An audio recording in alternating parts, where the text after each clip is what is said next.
नवी मुंबई व रायगड जिल्ह्यातील ताज्या बातम्या आणि घडामोडींसाठी सबस्क्राईब करा वादळवारा लाईव्ह चॅनल आणि दाबा बेल आयकॉन।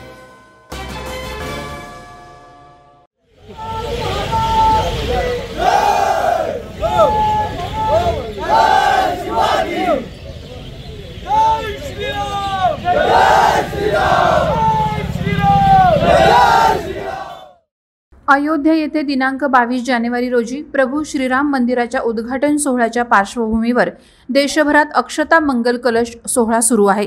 देशात आनंदोत्सव सुरू आहे। मात्र ठाकरे गटाच्या नेत्यांनी आपल्या अज्ञानातून मुक्ताफळ उधळायला सुरुवात केली आहे।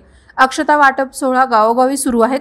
मात्र हे सगळं थोतांड आहे असं म्हणत दापोली नगरपंचायतीच्या ठाकरे गटाच्या नगरसेवकानं अक्षता वाटण्यास गेलेल्या महिलांच्या भावना दुखावण्याचा प्रयत्न केल्याचं समोर आलंय। या सगळ्या प्रकरणावरून दापोलीत वातावरण तापलंय।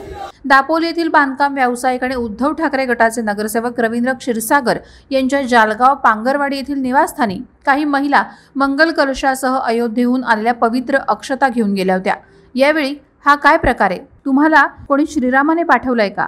या अक्षता रामाने दिल्यात का? हे सगळं थोतांड आहे। आमचा याच्यावर काही विश्वास नाही, तुम्ही हे सर्व परत घेऊन जा असं म्हणत नगरसेवक रवींद्र क्षीरसागर यांनी महिलांचा आपल्याच घरात अपमान केला। तसंच आपल्या धार्मिक भावनांनाही हात घातल्याचा आरोप ठाकरे गटाच्या नगरसेवकावर करण्यात येत आहे।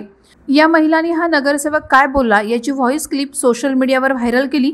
यानंतर संतप्त झालेल्या दापोली तालुक्यातील नागरिकांनी दापोलीत मोठी गर्दी केली। दापोली पोलीस ठाण्याच्या गेट बाहेर शेकडोंच्या संख्येने नागरिक जमले होते। काही काळ वातावरण तापलं होतं। अखेर नगरसेवक रवींद्र क्षीरसागर यांनी माफी मागितल्यानंतर प्रकरण काहीसं शांत झालं। वादळवारा लाईव्हसाठी न्यूज ब्युरो दापोली।